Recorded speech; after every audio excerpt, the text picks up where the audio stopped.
जय श्री कृष्ण साथियों, कैसे हो आप सब। उम्मीद है आप सब खुश और मस्त होंगे। साथियों, हमारे YouTube channel time of mythology में आपका एक बार फिर दिल से स्वागत है। साथियों, स्वर्ग की अप्सराओं का सौंदर्य और उनकी मादकता इंद्रलोक के सभी देवताओं को अपने मोह पास में बांधे रखती थी। कामनीय काया वाली इन अप्सराओं की मदद से इंद्रलोक के स्वामी इंद्र देवता बड़े बड़े ऋषि मुनियों के घोर तप को भंग किया करते थे। लेकिन पुराणों में कुछ ऐसी भी कथाएं मिलती हैं जिनमें यह बताया गया है कि कई बार ऐसा भी हुआ कि स्वर्ग की अप्सराओं का हृदय धरती के योग्य पुरुषों पर आ जाया करता था। जब जब ऐसा हुआ तो क्या हुआ, आइए जानते हैं। पुराणों की वो रोचक कथाएं जिनमें अप्सराओं का हृदय धरती के पुरुषों को देखकर डोल जाया करता था। लेकिन साथियों, इससे पहले आप लोगों ने अगर अभी तक हमारे चैनल को सब्सक्राइब नहीं किया है तो अपना थोड़ा सा प्यार और सपोर्ट देते हुए हमारे चैनल को सब्सक्राइब जरूर कर लीजिए और बेल आइकन को भी ऑल सेलेक्ट कर लीजिए ताकि ऐसी ही पौराणिक जानकारियां आप तक आसानी से पहुंचती रहें। धन्यवाद। साथियों, एक बार जब विश्वामित्र एक नए संसार की रचना करने के लिए कठोर तप कर रहे थे तो इंद्र देवता ने उनका ध्यान भंग करने के लिए स्वर्ग की सबसे सुंदर अप्सरा मेनका को धरती पर भेजा।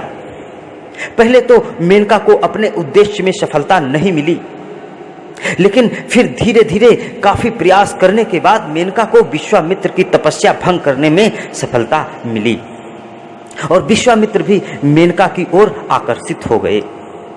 मेनका भी कुछ समय के लिए यह भूलकर कि वह स्वर्ग की अप्सरा है, विश्वामित्र से सच्चा प्रेम करने लगी। दोनों ने विचार किया और एक पुत्री को जन्म दिया जिसका नाम शकुंतला था। लेकिन अप्सरा मेनका को इंद्र के आदेश से स्वर्ग भी लौटना था, जिससे विश्वामित्र काफी क्रोधित हुए और वह भी गृहस्थी छोड़कर फिर से तपस्या करने चले गए। परिणाम यह हुआ कि उनकी पुत्री शकुंतला के सिर से बचपन में ही माता पिता का साया हट गया और एक अन्य ऋषि ने उनका पालन पोषण किया। साथियों, एक अन्य कथा के अनुसार एक बार इंद्रलोक में नारद मुनि राजा पुरुरवा के रूप, बुद्धि और युद्ध कौशल की प्रशंसा कर रहे थे। अप्सरा उर्वशी भी वहां मौजूद थी। मृत्यु लोक के राजा की इतनी प्रशंसा सुनकर उर्वशी का दिल भी उन पर आ गया। धरती पर आकर जब उन्होंने पुरुरवा को देखा तो मंत्र मुग्ध हो गईं और पुरु भी उनके अपार सौंदर्य में खो गए।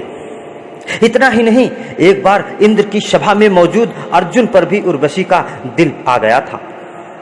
मगर अर्जुन ने कहा, हे देवी, हमारे पूर्वजों ने आपसे विवाह करके हमारे वंश का गौरव बढ़ाया है, इसके नाते आप हमारी माता हुई। अर्जुन की यह बातें सुनकर क्रोध से आग बबूला उर्वशी ने उन्हें 1 वर्ष तक नपुंसक होने का श्राप दे दिया। इसके अलावा उर्वशी की प्रेम कहानी विभंडक ऋषि से भी काफी चर्चित है।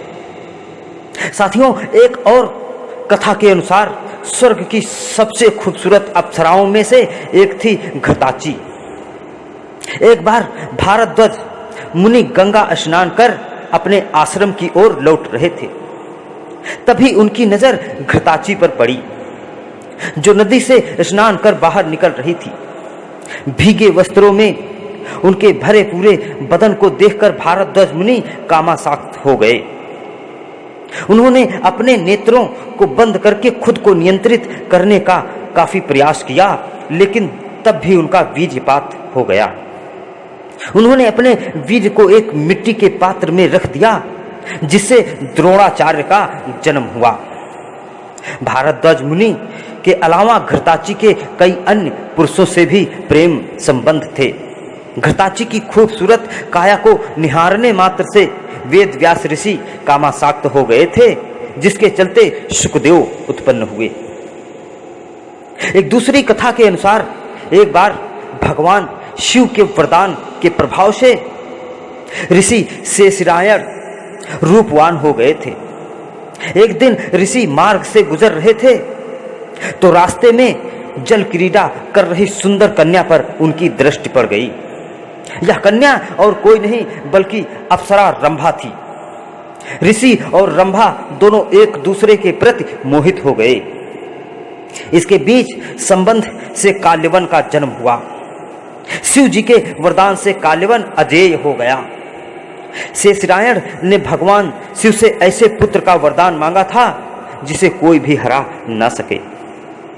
साथियों, एक और कथा के अनुसार एक बार स्वर्ग की नायिका और अत्यंत रूपवती अप्सरा मंजुघोषा भगवान शिव से बदले की भावना से कामदेव ने शिव भक्त मेधावी ऋषि को मोहित कर लिया और अप्सरा को भी ऋषि के प्रति आसक्त कर दिया।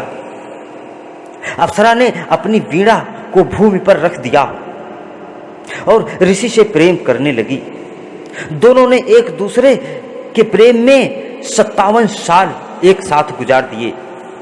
अप्सरा ने जैसे ही स्वर्गलोक वापस जाने की बात कही, ऋषि ने उसे क्रोधित होकर पिशाचिनी बनने का श्राप दे दिया।